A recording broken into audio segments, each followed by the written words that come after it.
To tell us more about the situation in Syria, I'm joined from Washington by Webster Griffin Tarpley, author and historian. Welcome to the programme, sir.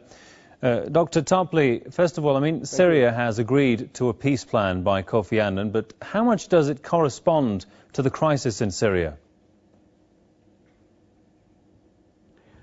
Well, the problem with the peace plan is that it fails to recognize that the origin of the problem are these foreign death squads, NATO-backed death squads that have been introduced into the country over the last year or more. And of course, they have gathered a certain amount of indigenous population, people with various grievances against the regime.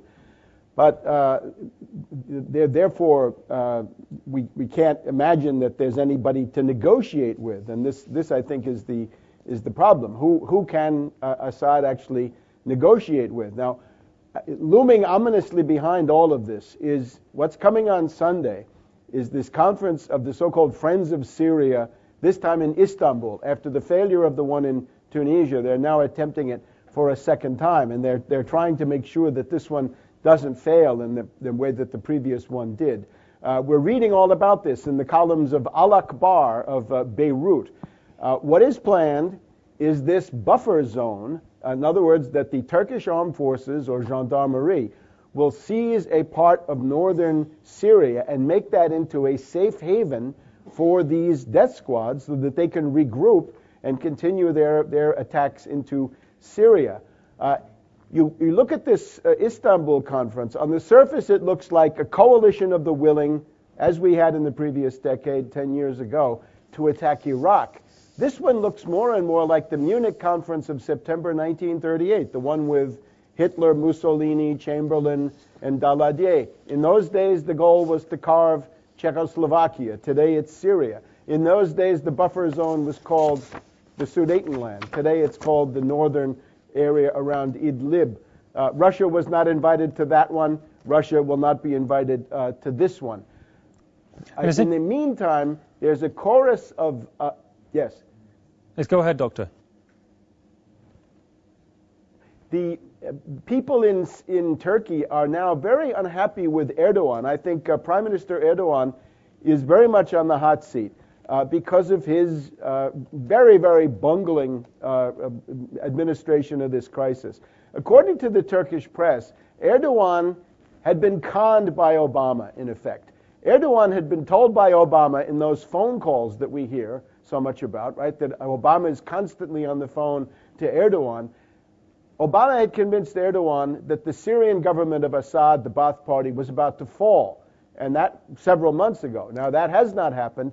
There's a growing awareness in the Turkish parties, in the CHP party, and also in other parties, that Assad is not about to fall. And therefore, Erdogan has crawled all the way out on a limb as a result of this foolish decision. We've also got Devlet Bahçe of the Nationalist Party, one of the main opposition parties, has pointed again to that meeting of Obama with Erdogan in South Korea in the last day or two, when Erdogan said that he agrees 100% on Syria with Obama. That's very ominous. And what Mr. Bahçe points to is that there's a secret plan now for the occupation of Syria and the dismemberment of it, including the creation of a Kurdish entity, as he calls it, a Peshmerga, in the northern part of Syria, which is going to be a tremendous problem for Turkey then, because by now you've got a kind of independent Kurdish entity in northern Iraq. If you add that one in Syria, those might begin to coalesce. That will then pose the question of the breakup of the Turkish state. And Erdogan is the one who has gotten Turkey into this fix. Indeed, and Doctor, let's talk about the opposition. It's creating obstacles in the way of reforms taken up by the Assad administration, reforms that the US itself has contradictingly described as a good step forward in the way for peace in Syria. Now, couple that with the very same foreign-backed opposition in Turkey, which you spoke about. The opposition is struggling to form an interim government in case the ongoing regime change, succeeds in its efforts. Do you expect these efforts to succeed, the fact of regime change? No, I don't think so, because this so-called Syrian National Council is, of course, a bad joke. They have a split. They have a schism every week. They have been called upon to accept the Kofi Annan plan, and all the imperialists want them to accept it, and they refuse to accept it. They won't even give lip service to the idea of negotiating with Assad. They say that that's too late.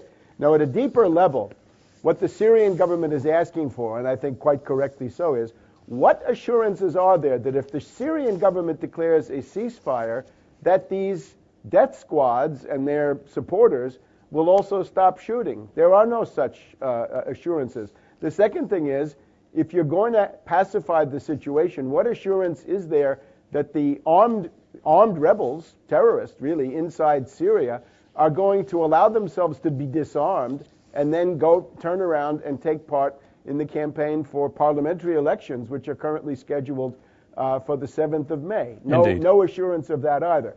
When Hillary Clinton today says that the Syrian army has got to get out of these cities, this is completely one-sided. This is this Orwellian approach that the West has had to this, simply ignoring the fact that there are death squads on the ground and that NATO put them there.